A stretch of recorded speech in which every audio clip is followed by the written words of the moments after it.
Ya, Ya, saya apa kabar Pak? baik-baik. Saya Ya, puji merasa Tuhan. terhormat bisa mengisi link Bapak ini dengan kesaksian saya. Ya, terima kasih Pak Pujianto. Jadi eh, kesaksian Bapak akan juga menguatkan bagi orang-orang yang sudah percaya kepada Tuhan Yesus dan juga Amin. bagi yang belum percaya kepada Tuhan Yesus. Saya berdoa, kita berdoa supaya hal ini bisa mencerahkan, bisa menerangi, bahkan juga bisa menyadarkan supaya iman itu tidak sia-sia, karena iman itu sifatnya pribadi. Iman itu sifatnya sangat penting di dalam hidup ini.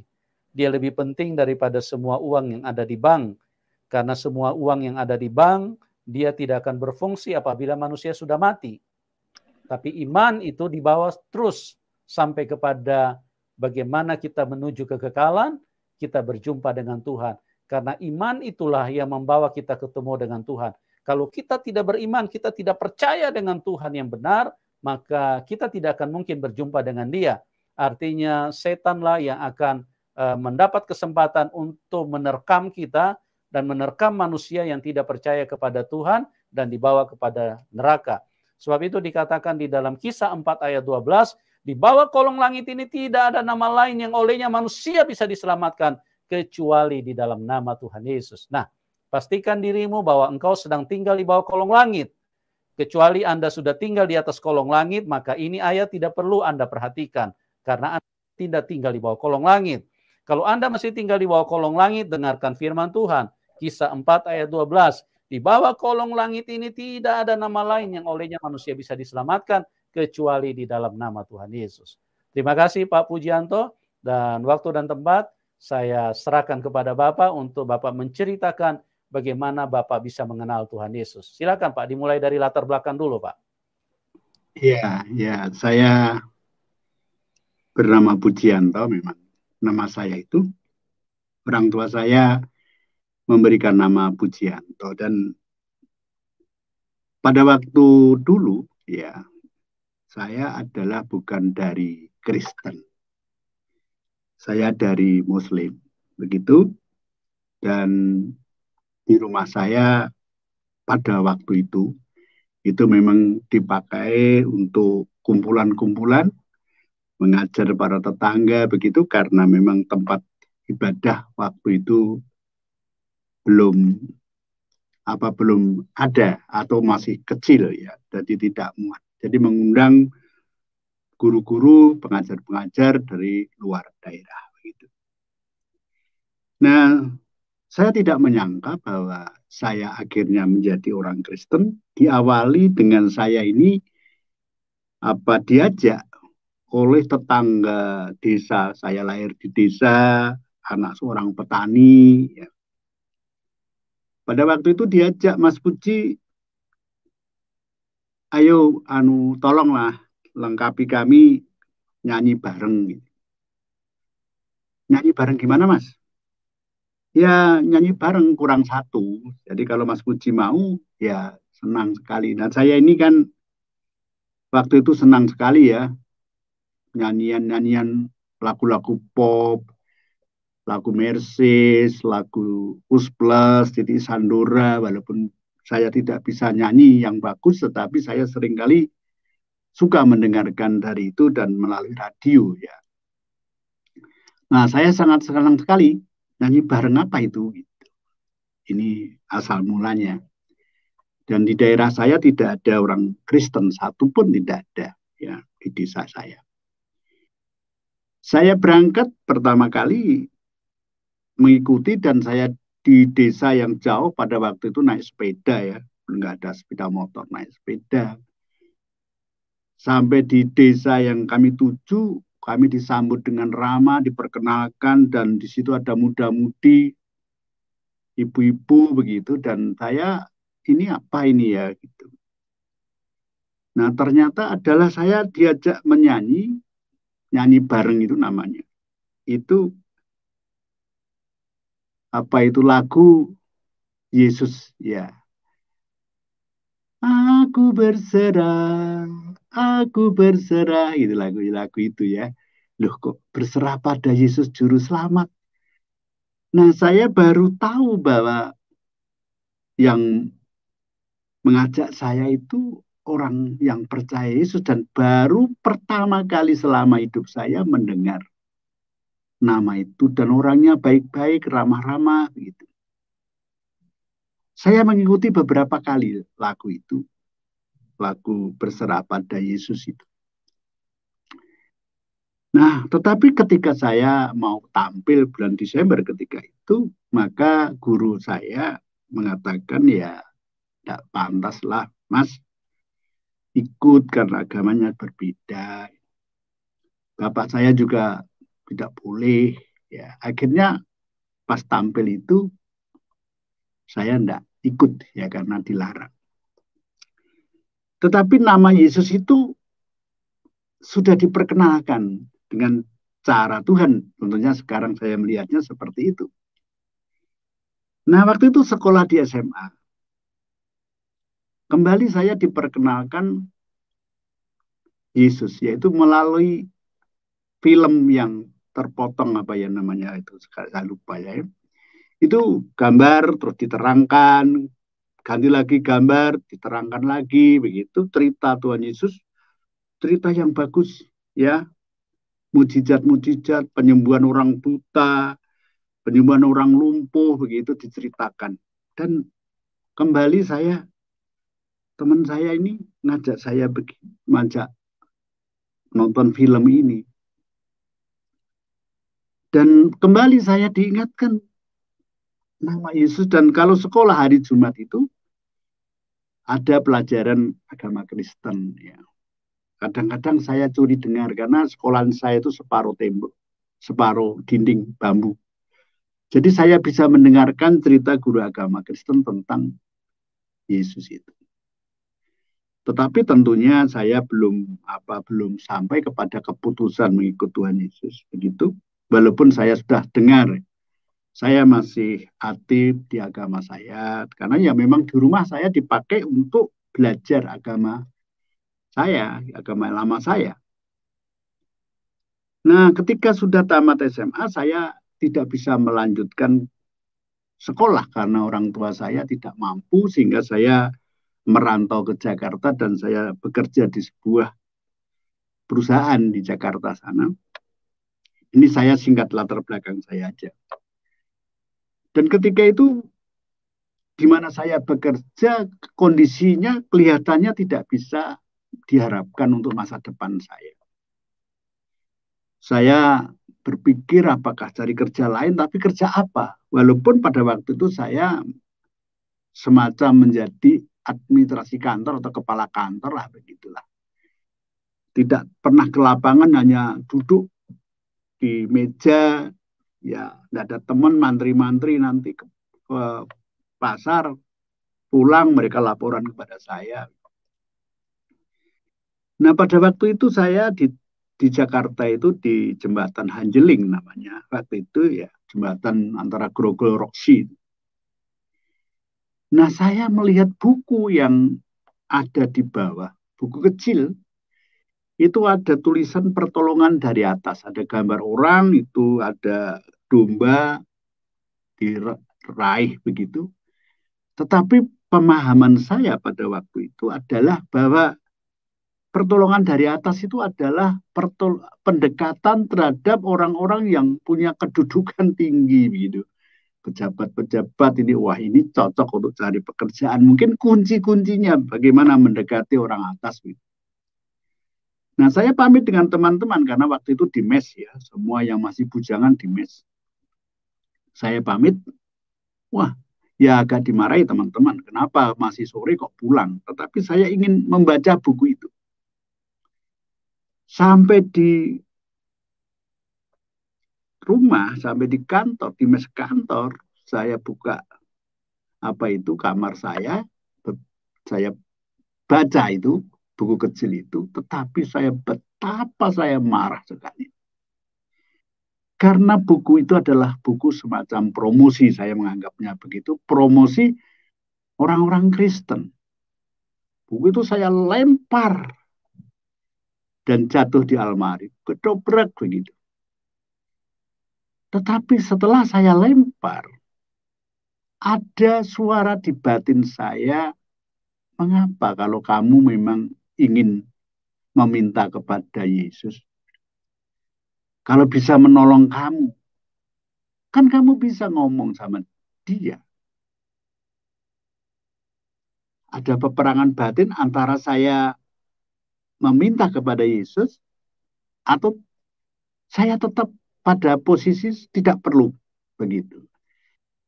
Tetapi rupanya dorongan karena pekerjaan, saya kepingin punya pekerjaan yang menyenangkan saya, yang bisa menjamin masa depan saya. Sehingga ketika itu dengan kamar saya kunci, saya ke teras, ya ada tingkat itu, ada terasnya sedikit gitu. Saya berdoa, Yesus, kata saya, kalau memang benar kamu pernah ada, dan saya akan percaya padamu, kalau besok pagi ada orang mencari karyawan. Itu begitu. Amin, saya begitu. Terus saya kembali lagi, tetapi saya tidak kembali ke teman-teman.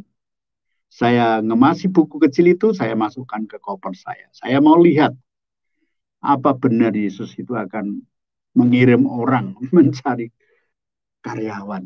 Mustahil kalau ada. Itu batin saya. Nah, ketika teman-teman yang kerja di lapangan sudah keluar ke pasar, ya ke apa itu, ke nasabah-nasabah. Pagi-pagi ada orang datang bertamu kepada saya dan melihat-lihat kantor saya. Enak ya kerja di sini, batin saya. Enak gimana saya nggak kerasan. Ya singkat cerita saya tanya ada apa kok sampai ke Jakarta. Saya cari karyawan. Kaget saya. Duh, cari karyawan? Iya. Karyawan apa? Dia cerita tentang kerjaan di Bogor sana. Saya aja gimana? Wah, yo enggak bisa, yo jangan. Nah, nanti kantor di sini gimana? Enggak, saya mau keluar dari sini. Benar begitu? Iya. Terus gimana? Saya tak minta cuti dulu, saya lihat dulu di Bogor. Oh, begitu. Ayo, masih ada yang lowongan banyak. Nanti lamaran bisa nyusul. Saya ke Bogor. Singkat cerita, akhirnya saya senang. Saya tidak ditempatkan di kantor saya, tapi ditempatkan di lapangan ya, menguasai pasar. Dan saya senang sekali di situ. Karena saya bergaul dengan banyak orang, ya, dengan bermacam-macam, tidak bisa main, tidak terikat dengan angka-angka dan sebagainya.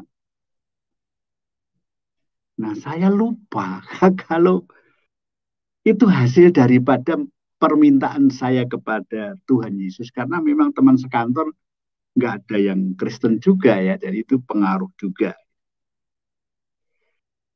Tetapi Bapak Ibu waktu itu saya mendengarkan radio dari Manila, FEBC.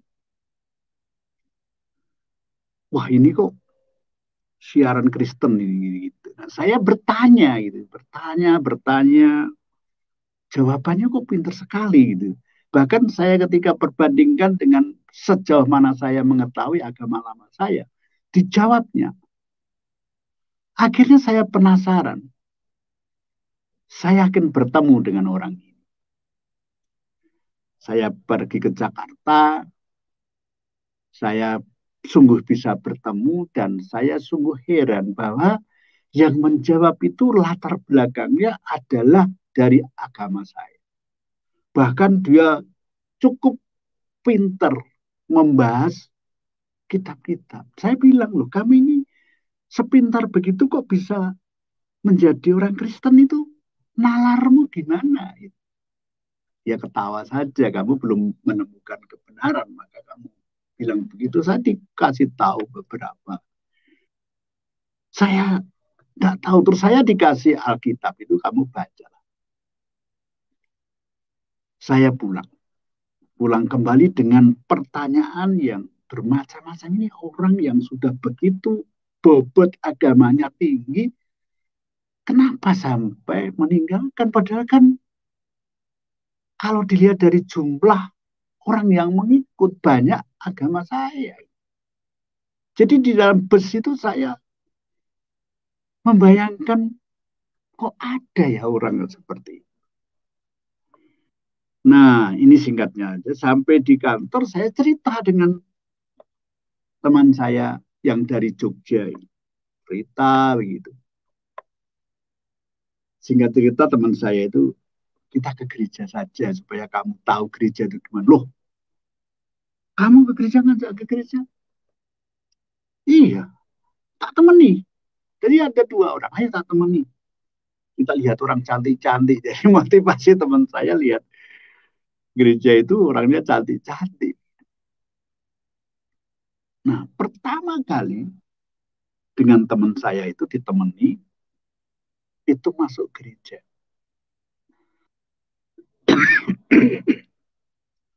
Gereja besar sekali di Bogor sana. Dan ketika masuk itu disambut, ada ramah sekali disambut, dan salah satu yang menggetarkan dada saya adalah bahwa fotonya itu ya, sekarang saya tahu namanya foto, damai sejahtera. Aduh, rasanya kalimat yang diucapkan pendeta itu menyejukkan sekali. Terlebih khotbahnya nggak ada kebencian sama sekali di situ, tentang kasih, memperhatikan dan sebagainya. Itu meresap di dada saya. Tetapi pada waktu itu karena memang saya tidak tahu ya, ditarik persembahan. Wah, saya belum menyiapkan itu. Bagaimana? Oh, kalau di gereja rupanya membayar ya. Kan setelah tahu mendengarkan khotbah membayar. Nah, teman saya bilang jika saya dikasih dengan cepat-cepat karena teman saya orang Jogja biasa katanya. Saya itu biasa main ke gereja karena kalau Natal kami diundang di Jogja kan begitu. Nah, rupanya teman saya menemani itu beberapa kali.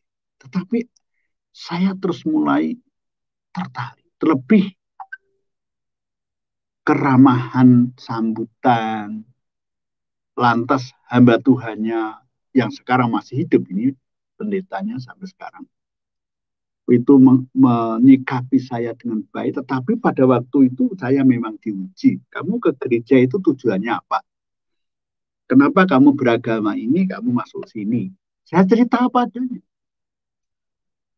Terus salah satu kalimat dari Pak Pendeta ini, yang di gereja saya disebut Boksu, mengatakan begini, kamu puji, kamu sudah dipilih.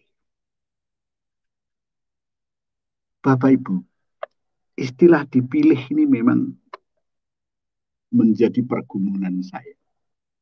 Dipilih, apakah benar saya sudah dipilih? Garis saya itu memang menjadi orang Kristen, begitu ya ceritanya. Nah, setelah itu saya memang tidak lagi apa ya, ya ada kekecewaan, ada sesuatu hal begitu karena gereja ada orang yang berani sampai menipu hamba Tuhannya, ternyata kekristenannya sama saja dengan agama saya begitu ya. Terus saya tidak lagi agama lama saya tidak lakukan, agama Kristen saya ya tidak lakukan, jadi tidak pernah ke gereja, tapi saya begadang ya di kota Bogor. Malam nanti pergi, terus ya ke kafe, minum, ke ini begitu. Nah rupanya saya harus sakit. Sakit, paru-paru saya basah. Dan rupanya memang nggak bisa untuk diajak bekerja di lapangan. Ditarik ke kantor, tapi juga napas saya tersengal-sengal ya, nggak bisa. Terakhirnya oleh pimpinan, saya diminta pulang kembali. Nanti kalau sembuh boleh kembali, tetapi sekarang dirumahkan dulu, berobat dulu, dan diberi pesangon 3 bulan gaji begitu. Sampai di rumah ya memang saya tidak bercerita bahwa saya ke gereja dan sebagainya. Saya dibawa ke dukun ya, tetapi nggak pernah ketemu, penyakitnya nggak pernah sembuh, dan akhirnya ada salah satu saudara yang jauh, ya, itu dulu perawat di sebuah rumah sakit Kristen di Jogja. Dia katakan kepada bapak saya, kalau anak ini tidak dibawa ke rumah sakit ini, anak ini mesti mati. Saya udah kurus, ya, udah kurus, kering. Dan akhirnya bapak saya setuju, tapi kita ini kan orang nggak punya, terus di sana nanti gimana? Taruh aja, adalah nggak usah ditunggu lah. Kalau orang menunggu itu kan juga makannya nanti gimana. Saya memang waktu datang ke sana diperiksakan, langsung sama dokternya disuruh mondok. Bapak Ibu rasa sendirian, memang tidak ada yang menjaga, bapak saya pulang dan sebagainya.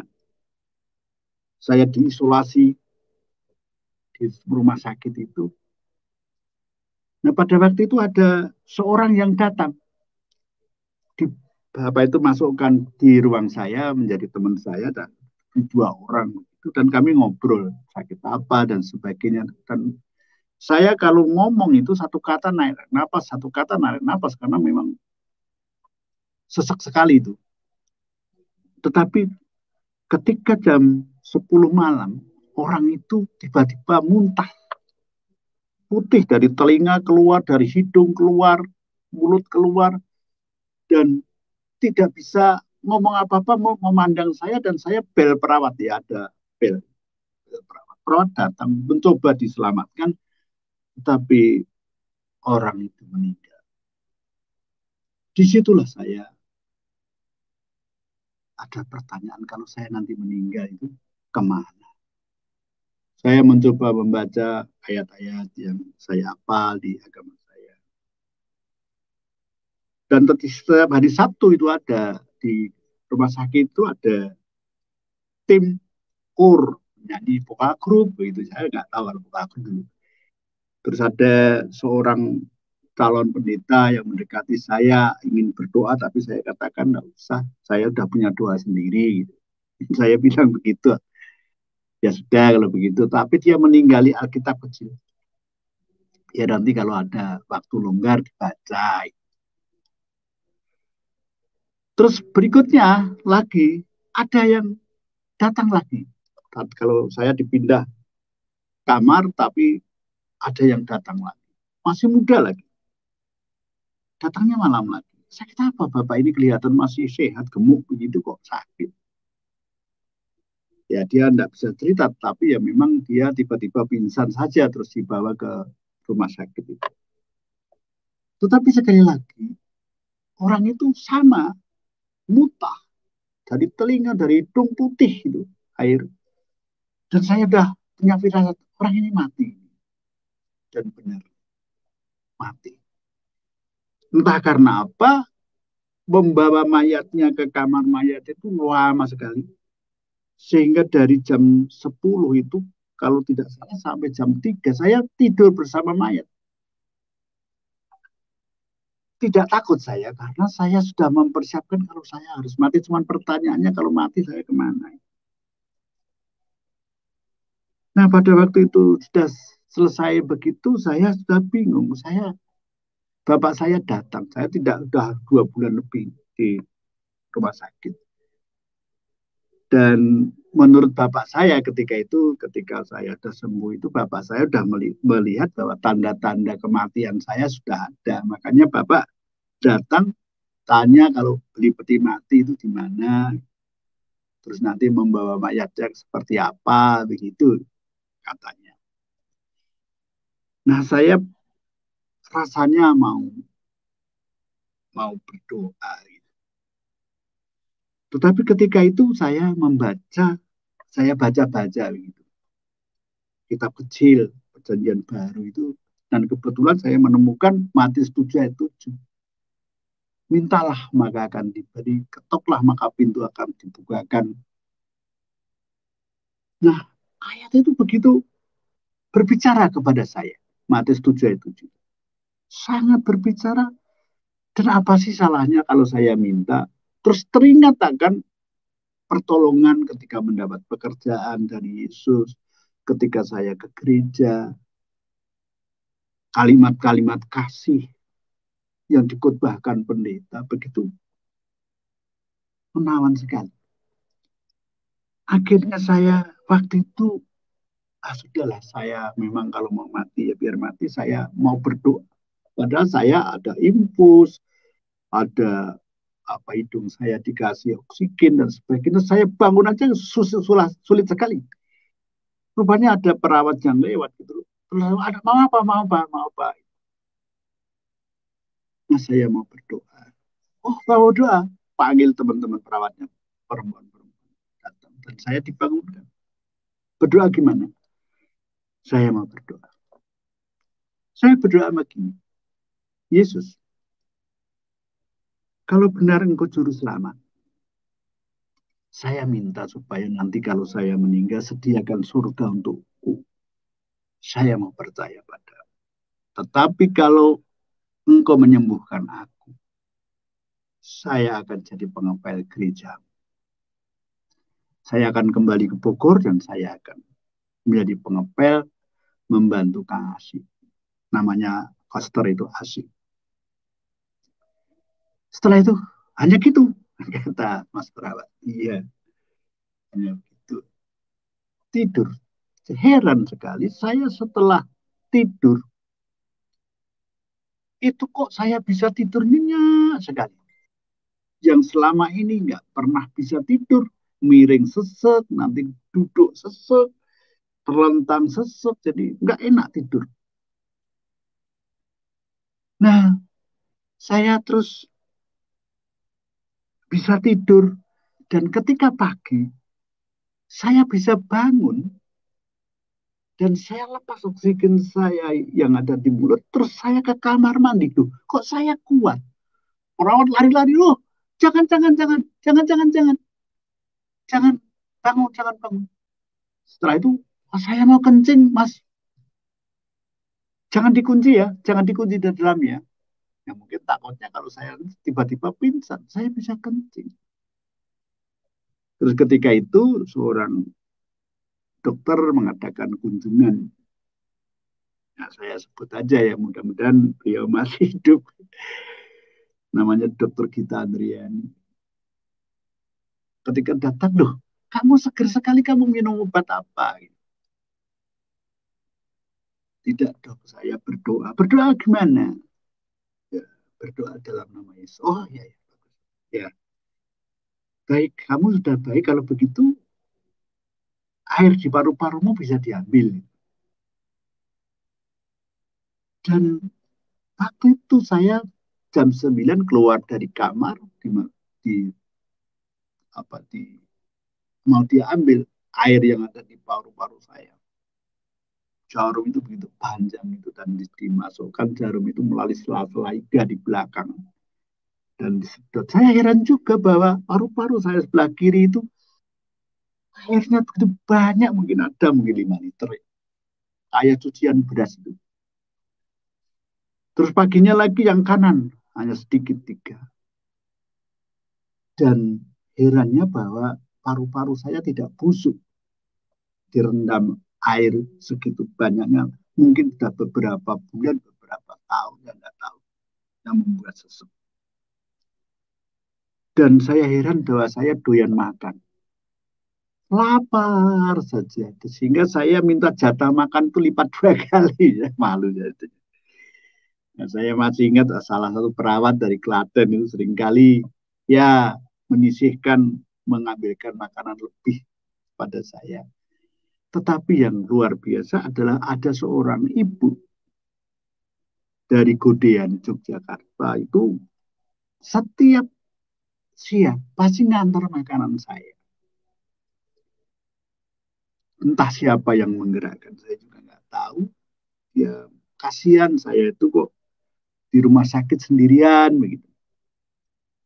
Nah, itu singkatnya begitu, terus akhirnya saya sembuh. Padahal bapak saya waktu datang sudah berpikir bahwa saya pasti meninggal. Nah, akhirnya saya diperbolehkan pulang. Yang luar biasa lagi, ini disembuhkan oleh Tuhan, saya yakin. Yang luar biasa lagi ketika mau membayar perhitungan, karena 3 bulan di rumah sakit itu kan ya biayanya pasti mahal sekali. Bapak saya sudah memperkirakan apa bisa membayar ya selama ini. Waktu itu saya terus kembali, semangat saya hilang. Tuhan, kalau punya hutang di rumah sakit ini, kenapa saya tidak cabut saja nyawa saya? Saya bilang begitu dan saya ke kamar itu sambil meneteskan air mata. Kasihan bapak saya, apalagi yang harus dijual. Sawah kalau dijual nanti adik-adik saya makan apa? Masa miskin bareng-bareng. Tetapi ketika itu bapak saya panggil, Puji, bangunlah. Kenapa Pak? Siapa yang membayar rumah sakit itu? Loh, saya tidak tahu Pak. Ya itu sudah lunas gitu kok. Ini malah ada kembaliannya. Rupanya kalau saya sekarang melihatnya, Allah sedang bekerja di dalam hidup saya.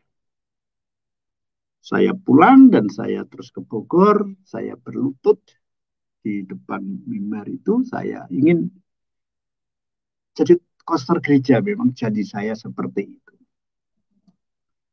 Tetapi rupanya Kang Asih bilang begini, Mas, ya kan bilang sama Boksu, kalau mau jadi koster membantu saya senang kok dibantu ya. Tapi ya ini kan namanya pekerjaan, jadi kan tidak bisa pekerjaan hanya dibantu-bantu begitu, nanti saya kan yang dibayar. Sekaligus kalau bisa ya Mas termasuk bagian daripada pekerjaan itu. Nah saya ke rumahnya Bapak Pendeta ini, saya ditanya, kamu tamatan apa? Saya tamatan SMA. SMA kok mau jadi koster? Udah kamu katekisasi dulu aja. Katekisasi itu apa? Ya belajar agama dulu. Nanti keputusannya dulu. Kamu udah yakin kan sama Tuhan Yesus? Sudah. Nah, saya katekisasi di situ. Dan saya diajari dan saya memang belum tahu Alkitab itu kayak alamat-alamatnya bagaimana. Terus bilang, Puji, ya kamu supaya pinter Alkitab, kamu harus sekolah Alkitab. Nah saya sama Pak Pendeta ini diantar setelah dibaptis ini tanggal 25 Desember tahun 75. Saya diantar ke sebuah sekolah di Jakarta. Sebetulnya sudah terlambat sih daftarnya, tapi oleh rektor itu bijaksana sekali, ya sudahlah, nanti persyaratannya belakang, tetapi diterimalah, ikut sekolah dulu. Saya pikir sekolah Alkitab itu ya seperti agama saya dulu itu ya, membaca alamat-alamat dan sebagainya. Ternyata tidak, ada metode mengajar anak, ada teologi perjanjian lama, ada macam-macam, ada apa itu perbandingan agama, dan saya bersyukur bahwa pada waktu itu saya diajar oleh Bapak Amran Amri ya, almarhum, yang membina saya secara khusus tentunya ya. Saya seringkali diundang ke Jatinegara untuk diajar khusus hal-hal, saya dikasih buku-buku terbitan dia sampai sekarang masih. Nah, singkatnya setelah itu saya memang hanya 2 semester saja. Saya menunggu untuk meningkatkan sekolah itu ke tingkat sarjana. Ya, jadi tidak lagi diploma tetapi sarjana, dan saya diutus pelayanan di Solo. Nah, tempat pelayanan saya memang belum ada orang Kristennya. Dalam pengertian dibaptis belum ada, simpatisan ada. Nah, pada waktu itu perangkat desa itu bilang, di rumah saya aja, Om, biar tidak ada masalah. Kalau di rumah saya nggak ada orang-orang yang berani mempermasalahkan. Nah, siapa yang harus saya ajar? Memang nggak ada. Saya datang hari Minggu, udah pakai dasi, bawa gitar, nggak ada orang. Rupanya Tuhan membelas kasihan kepada saya, sangat kasihan kepada saya. Dan ibu yang punya rumah perangkat itu bilang sama putrinya, kasihan Om Puji itu nggak ada yang diajar. Ayo kita ikut aja biar diajar Om Puji. Panggil itu Mbak sebelah itu dia biar mau. 3 orang mulai. Saya dibelas kasihani Tuhan. Walaupun saya pelajaran rasanya baru 2 semester sekolah Alkitab.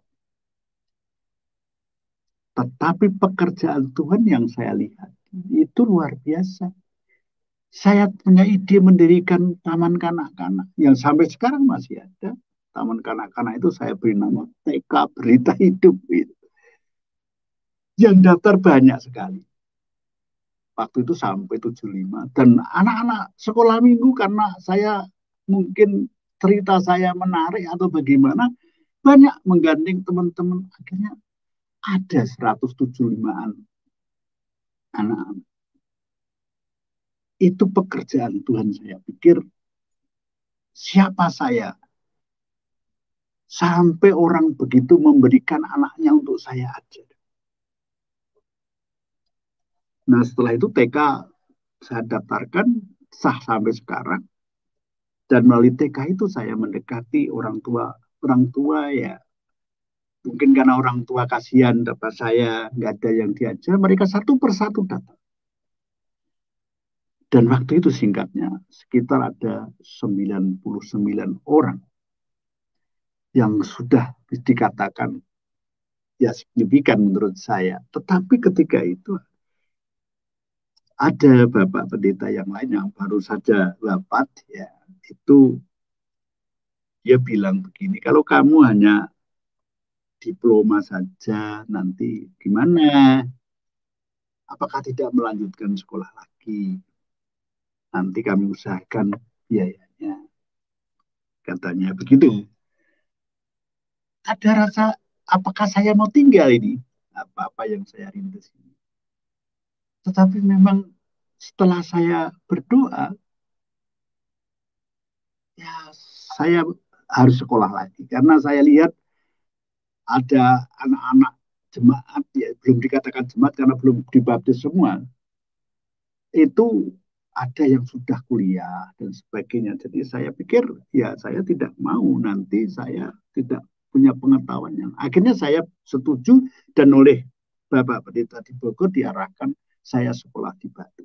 Nah ini saya akan melanjutkan. Kesaksian saya ini kesaksian yang awal-awal. Memang peraturan sekolah di Batu sangat ketat sekali ya. Ini bukan hanya ilmu pengetahuan, tetapi juga sikap dilatih benar-benar untuk menjadi hamba Tuhan yang handal. Memang awal-awal saya memang hampir pulang karena memang sangat ketat sekali peraturannya. Ya, tetapi ya saya puji Tuhan saya bisa bertahan. Tetapi ketika semester yang ke-6 atau tingkat 3 waktu itu ada pelajaran baru, mata kuliah baru, yaitu mata kuliah teologi liberal. Tetapi juga bidat-bidat. Semua dosennya itu begitu bagusnya sehingga seolah-olah dia itu bidat itu sendiri. Cara mengajarnya meyakinkan sekali sehingga saya akhirnya benar nggak firman Alkitab itu firman Tuhan. Kalau setiap orang bisa menafsir menurut seleranya dan dia jadikan ajaran ya namanya ya sama dengan agama saya yang dulu kan banyak aliran ini kan seperti ini artinya ini gimana? Saya sudah mulai tidak semangat kuliah melanjutkan. Saya sebetulnya sudah mau angkat koper. Udahlah, saya nggak usah terus lah. Ya ternyata Alkitab ini ya bisa diobrak-abrik seperti ini dan orang punya persepsi masing-masing. Terlebih ketika belajar kritik teks, kritik sejarah, memakai sumber-sumber. Wah, saya semakin pudar saya iman saya waktu itu. Saya hanya bisa berdoa Tuhan aku mau pergi sajalah. Saya kembali ke agama lama saya ada. Ini seperti ini ternyata. Nah, saya harus weekend. Setiap 2 minggu sekali saya weekend bersama teman saya satu kelas. Waktu itu weekend Tapi saya sudah malas gitu, malas mau weekend apa yang harus saya ajar, saya aja nggak yakin bagaimana diajar. Ayo berangkat, kata teman saya. Nanti sebentar lah. Loh, nanti kan kita ada pelayanan. Gimana sih kamu ini? Akhirnya dengan rasa malas sekali saya berangkat. Aku ini malas. Kenapa? Saya malas saja. Saya nggak cerita sama teman saya kalau saya sudah mulai pudar iman saya. Tidak yakin ada ya Alkitab itu mengandung firman Tuhan. Alkitab ini baru firman Tuhan kalau ini. Kenapa sih harus ada ajaran seperti ini gitu? Yang melemahkan iman saya tidak bisa semangat lagi. Jadi ketika sampai di tempat pelayanan ya saya memenuhi kewajiban saja. Sebetulnya saya sudah ambil putusan apa terus atau tidak kalau sekolah begini ini. Nah pada waktu itu saya yang melayani firman Tuhan ya ada persekutuan doa itu yang kami adakan untuk khusus mahasiswa. Nah ketika itu saya ketika pulang dari persekutuan itu saya dihampirkan satu keluarga seorang ibu. Saya mampir bersama teman saya mampir. Terus dia cerita ibu ini, Om, saya ini mau cerita sama Om. Kenapa Bu? Saya ini kalau ke gereja, itu kalau nyanyi, saya itu nggak ngantuk. Tetapi kalau sudah firman Tuhan, saya itu sampai terkantuk-kantuk, sampai kepala saya itu terbentur-bentur bangku di depan atau tembok yang saya sandari di pinggir. Nanti kalau sudah selesai firman Tuhan, ya sudah saya seger lagi. Begitupun kalau saya diajak berdoa, pasti saya terkantuk-kantuk. Saya teringat pelajaran penginjilan. Saya rasanya kepingin juga berbagi bagaimana. Saya tanya kepada ibu ini, Bu, apakah ibu sudah terima Tuhan Yesus? Gitu. Saya tanyanya seperti itu. Terima Tuhan Yesus bagaimana? Om, ya terima Tuhan Yesus. Gimana caranya? Saya heran, setiap saya bercerita tentang Tuhan Yesus, mesti saya terpotong di situ, gitu, terpotong, karena cecak itu bunyi, cecak, cecak, cecak, cecak, itu mengganggu sekali, keras sekali cecak itu.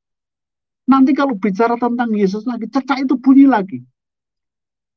Teman saya itu berdoa, jadi yang jadi juru bicara saya, teman saya ini memang luar biasa. Saya berterima kasih sekali sekarang udah almarhum. Oh itu berdoa dia terus berdoa mendoakan pembicaraan saya. Nah akhirnya mungkin rupanya terganggu sekali. Teman saya itu dalam nama Yesus tetap diam kamu begitu. Kaget saya. Wah, apa itu? Dan caca itu heran, jatuh. Bak. Entah caca itu mati atau tidak saya tidak tahu.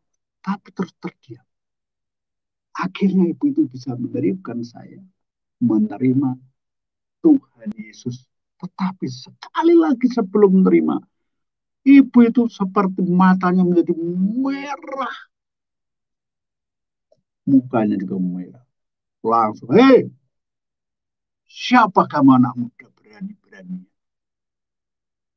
Kamu siapa? Saya kaget. Ibu ini kok jadi seperti ini? Kayaknya rambut itu berdiri dia. Teman saya berdoa, saya mau bilang sama teman saya, ini ada apa ini? Saya gimana cara melayani ibu ini? Tetapi teman saya berdoa saja. Dia berdoa terus. Saya melihat wajah ibu. Tetapi ada hikmat. Saya diberi hikmat dari Tuhan. Hei, kamu tanya saya. Iya, kamu siapa? Jangan tanya saya. Tanya yang mengutus saya itu siapa? Siapa yang mengutus kamu? Atau yang mengutus saya Yesus Kristus. Orang itu ketika saya nyebut nama Yesus Kristus. Langsung jatuh. Dek. Dan jatuh itu di depan kaki saya. Jadi kayak orang menyembah. Aku takut. Terus timbul dialog. Bangun lagi. Tetapi tidak berani melihat mata saya. Tadi matanya merah melihat saya, sekarang enggak melihat. Dia bilang sama saya begini, kamu tahu bahwa ibu ini sudah berjanji sama saya. Ketika di dunia saya menjadi pembantunya, tetapi nanti kalau sudah di alam sana, dia adalah membantu saya. Kembali saya punya hikmah. Ibu ini bukan milikmu.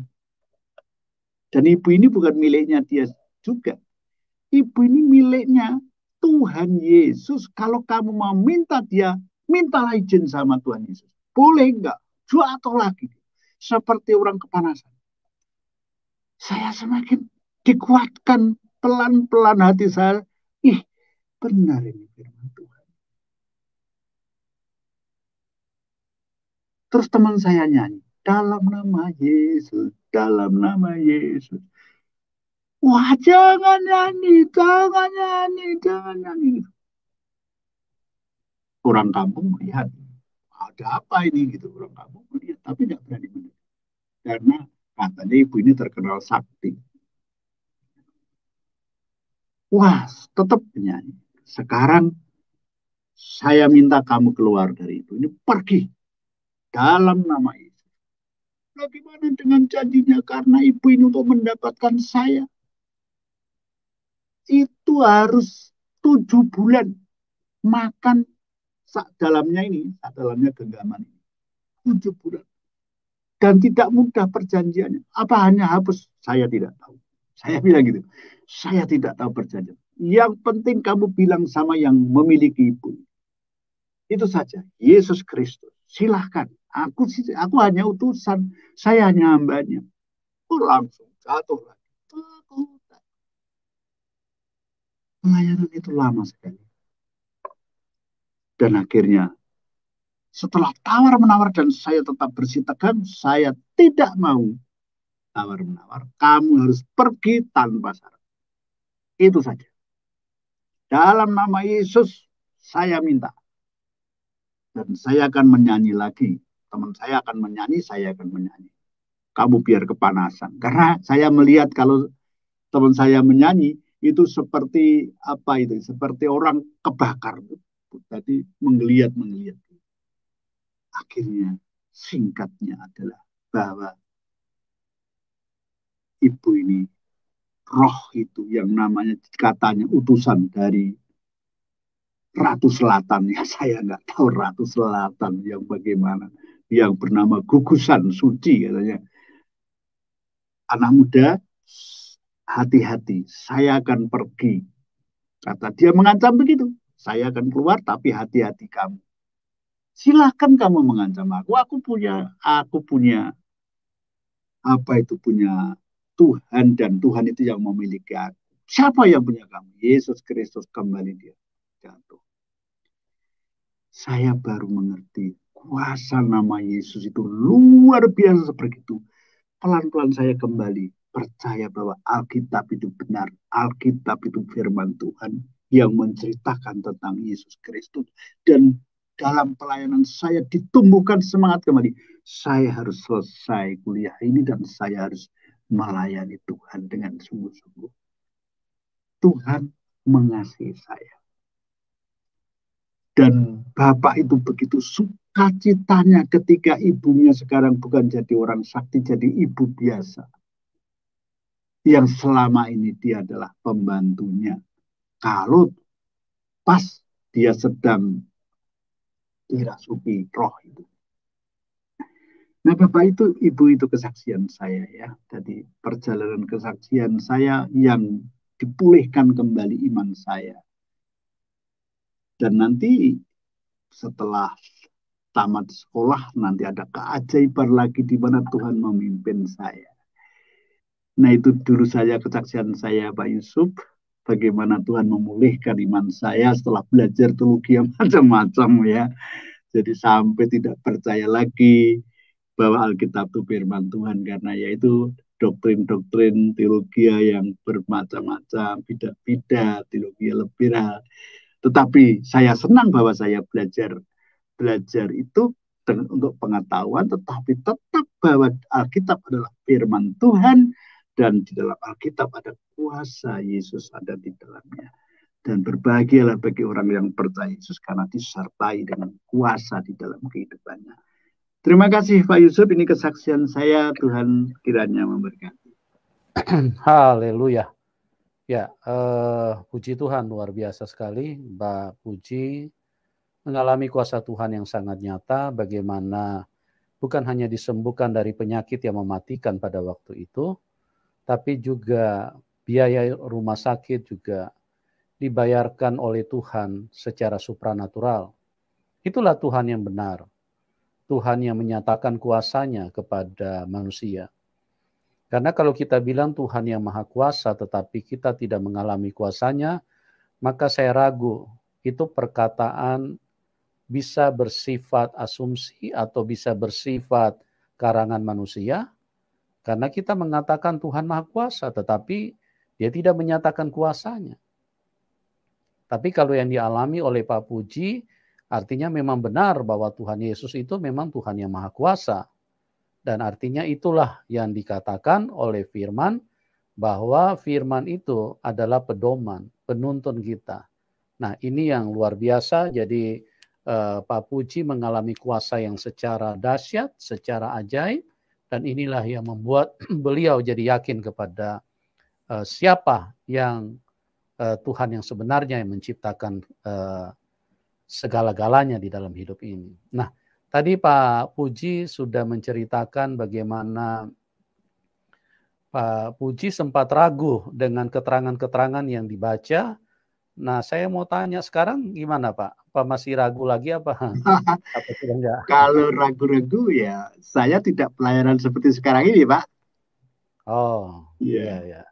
Jadi artinya bahwa Bapak pernah istilahnya membaca hal-hal yang justru melemahkan iman ya? Iya, ya. Jadi memang itu pelajarannya, mata kuliahnya seperti itu. Jadi mau tidak mau harus diikuti. Iya. Jadi Bapak sekarang pada waktu itu berapa persen iman daripada Pak Puji istilahnya sedikit mengambang atau tidak mempunyai kekuatan tetap gitu? Ketika itu Pak, itu pelajaran yang terakhir itu ya, itu saya sudah rasanya saya sudah tidak berdaya lagi untuk kembali seperti mula-mula ketika saya baru pertama kali percaya Tuhan Yesus ini. Jadi ya memang sudah mau angkat koper, ya sudah mau pamit, pokoknya sudah nggak saya lanjutkan. Gitu. Bapak sempat belajar di mana waktu itu Pak? Di Batu Pak, di Batu. Oh gitu ya. Saya tidak sebut sekolah saya. Iya, memang tidak perlu menyebutkan sekolahnya Pak, karena itu sesuatu yang pribadi ya, karena ini kita publikasi. Dan itu memang teman-teman harus hati-hati. Jadi karena ada begitu banyak yang mengatasnamakan kebenaran, begitu banyak lembaga-lembaga yang menyuarakan tentang Tuhan, tapi pada dasarnya mereka sedang membuat kita menjadi jauh dari Tuhan dan menjadi tidak percaya Tuhan. Dan Pak Puji ini adalah orang juga yang mengalami hal tersebut. Oleh sebab itu perhatikanlah setiap apapun yang hendak engkau jalani atau apapun yang sedang kau tekuni, jangan sampai imanmu itu menjadi salah jalan. Artinya engkau tidak berpercaya kepada Tuhan yang benar, justru engkau mempercayai terhadap keterangan-keterangan yang tidak benar, karena di dalam dunia ini seperti yang saya katakan, ada dua kuasa. Satu Tuhan yang benar, dan dua adalah setan yang terus menghancurkan, yang terus ingin membuat manusia jangan percaya kepada Tuhan. Oleh sebab itu dari kebenaran-kebenaran Injil yang kita dengar, maka tidak bisa dibantah bahwa Tuhan Yesus itu adalah Tuhan yang benar. Tuhan yang dikatakan dia maha kuasa, Dikatakan dia maha pengasih, maha baik, kasih sayangnya, bahkan Allah itu adalah kasih, dan itulah yang dinyatakan oleh Tuhan Yesus di dalam hidup kita, dan kebenarannya juga tidak bisa dibantah. Maka dari ayat-ayatnya kita bisa mengenal. Tuhan Yesus berkata, kasihilah musuhmu dan berdoalah buat mereka, mintalah berkat buat mereka. Tidak mungkin ini pikiran manusia, tidak mungkin ini perkataan manusia. Karena mengasihi musuh artinya kita ingin supaya orang lain semua jadi baik. Orang lain semua bisa mendapatkan kebaikan di dalam hidup ini. Siapa dia? Itulah Tuhan yang benar, Tuhan yang baik. Karena kalau Tuhan yang jahat, itulah iblis yang selalu menghendaki supaya manusia saling membenci. Hidup di dalam kekerasan, karena iblis selalu menghadirkan pertikaian, perselisihan, iri hati, kebencian, amarah, dan akan bermuara di dalam kebencian. Dari kebencian yang semakin menumpuk, maka itu akan menghasilkan pembunuhan. Ya, makanya dikatakan firman Tuhan, orang yang tidak mengasihi saudaranya, dia adalah pembunuh manusia. Ya, itu kebenaran firman Tuhan. Jadi, karena apa? Karena kalau dia tidak mengasihi, maka yang ada di dalam hidupnya adalah kebencian. Dia membenci dan terus membenci. Sama yang terjadi dengan Kain dan Habel, manusia awal daripada Adam dan Hawa. Bagaimana satu memelihara kebencian karena dia hidup bersama setan, tapi dia tidak sadar. Dia pikir dia sedang memuaskan hidupnya karena dia tidak suka kepada adiknya. Dia pelihara kebencian itu. Dan semakin memuncak kebencian itu, maka kasih Tuhan hilang. Kasih dan kebencian, Tuhan dan setan. Jadi kalau kasih Tuhan sudah menghilang dari dalam hidup seseorang, maka kebencian itu akan menguasai dan kebencian itu akan menghasilkan kematian. Dan itulah yang dilakukan oleh iblis. Makanya Tuhan Yesus berkata di dalam Yohanes 8 ayat 44, iblislah yang di bapamu dan engkau membunuh. Iblis itu adalah pembunuh manusia sejak semula. Oleh sebab itu, mari kita pastikan iman kita, bahwa iman kita adalah iman yang benar, iman yang tidak salah, karena kita harus berjumpa dengan Tuhan yang benar, Tuhan yang mengasihi hidup kita semua. Pak Puji, terima kasih buat kesaksian yang luar biasa, dan doa kami buat Bapak dipakai Tuhan, tetap menyala-nyala untuk berbagi di dalam hal-hal yang Tuhan sudah berikan dan nyatakan kepada Bapak. Ya, dan teman-teman yang diberkati boleh dukung Pak Puji. Pak Puji saat ini sedang aktif-aktifnya di dalam pelayanan Injil. Bagaimana beliau bukan hanya memberitakan Injil di tempat-tempat tertentu, tapi banyak pemberitaan Injil itu dilakukan lewat publikasi, lewat radio dan lain-lain. Ya, bagi teman-teman yang diberkati boleh dukung hambanya supaya apa yang beliau lakukan bisa memenangkan jiwa. Jadi kuasa Tuhan yang dinyatakan kepada seseorang itu bukan hanya untuk diri sendiri. Pak Puji disembuhkan, Pak Puji ditolong dengan mujizat-mujizat yang luar biasa, maka Pak Puji sekarang sebagai terima kasih kepada Tuhan, beliau memberitakan Injil dengan semangat, dengan begitu giat, dan teman-teman yang ingin mendukung silakan. Oke? Nomor rekening beliau kami taruh di layar deskripsi. Dan terima kasih juga buat semua teman-teman yang sudah bergabung. Doa kami buat Anda semua. Tuhan Yesus memberkati kita semua dan kita akan berjumpa di program selanjutnya dan salam kemenangan. Amin.